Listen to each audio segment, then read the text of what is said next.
Dear viewers, if you have been following my work, you would know that my research is sector agnostic. I'm not a sector expert, but keen on picking opportunities wherever I see a scope. With that disclaimer, an interesting event is in the making in the pharma sector that I want to share today. As I've been reading the recent commentaries of some of the pharma companies, a common point stands out. Many of the Indian pharma companies in CDMO and CRO space are witnessing increased business inquiries from the US-based players.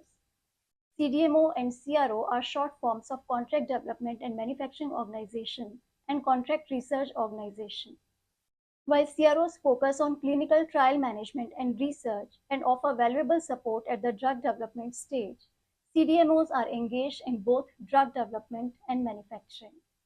Now, drug-based R&D is often costlier in developed markets like the US. As such, a good share of these activities gets outsourced to economies like India and China. Now, this allows US pharma companies to focus on their core priority, which is faster go-to-market. Further, with outsourcing, they enjoy cost efficiency, affordable manpower, flexibility, and scalability. So, what has led to this sudden surge in inquiries or requests for proposals in the recent quarters? Well, you could attribute this interest to the US BioSecure Act. This act aims to protect critical biopharma research by reducing the state funding to companies that are doing business with suppliers based in some specific countries that can lead to national security concerns. These countries that are targeted include China, Russia, Iran, North Korea, and Venezuela. The BioSecure Act, if passed, will restrict technology transfer to some of the China-based companies highlighted as biotechnology companies of concern. These companies include WuXi and its subsidiaries, MGI Group, BGI Group, and Complete Genomics. The US pharma sector is highly reliant on China for outsourced R&D and contract manufacturing. Given the rising tensions between the US and China, such huge dependence on China for a critical industry like pharma is not a good idea. Further, there have been instances when some of the Chinese companies have shared US clients' intellectual property without consent. As such, there is pressure on the US pharma companies to realign their supply chains away from China. As they look for alternatives, India emerges as a strong option. And that is one of the key reasons why a lot of Indian pharma company managements have reported a sharp increase in inquiries and requests for proposals as such. The Act sets a deadline of 2032 for US companies to diversify their suppliers. Why such a long period? Well, the grace period is needed because sudden shifts are not feasible. To avoid disruption in the US pharma industry, such as price rise, delays in drug development, or shortage, enough time has been given to diversify supply base and reduce the dependence on China.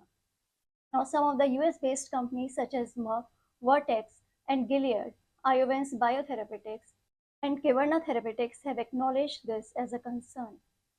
So how big could be this opportunity? Well, the global CDMO market is valued at $82 billion in 2023 and is expected to grow at a CAGR of 15% over the next 5 years.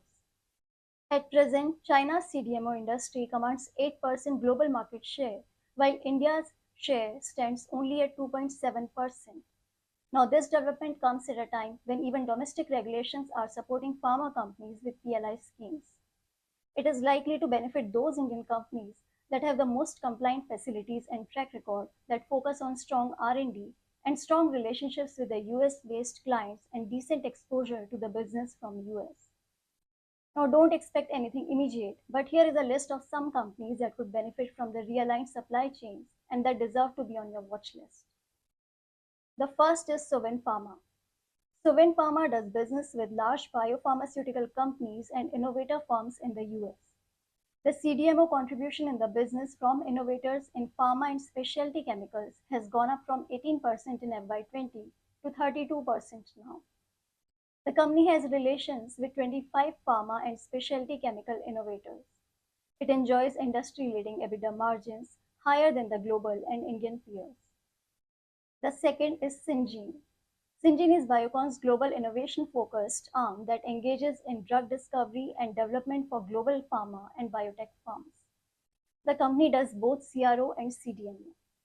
In the recent years, the business has been impacted due to reduced biotech funding, but the management expects it to come back. The third is Laurus Labs. Laurus offers CMO and CDMO services to global innovators, right from clinical phase drug development to commercial manufacturing. The company gets 17% of its revenue from CDMO and 3% from biotechnology. 17% of its revenue comes from North America again. Its R&D spend is close to 5% of the revenue, and it has undertaken almost $100 million CDMO investments. It caters to over 200 global clients and supplies to 6 out of 10 big pharma. The company has also made strategic investments in gene therapy, cell therapy, and precision fermentation for biocatalysis. It is witnessing strong requests for proposals from big pharma and large biotechs. The fourth is Newland Laboratories. The company gets 49% of its revenue from CMS business that caters to innovator customers on exclusive basis. 54% of its revenue comes from North America. The management has said that the American companies are talking to Newland and other CDMOs in context of BioSecurity Act, and that such conversations would have been fewer if this act was not in picture. The fifth is Piramal Pharma. North America is 41% of its revenue, and CDMO comprises 58% of its sales. Of its CDMO business, the innovation-related work is up from 35% in FY19 to 50% in FY24.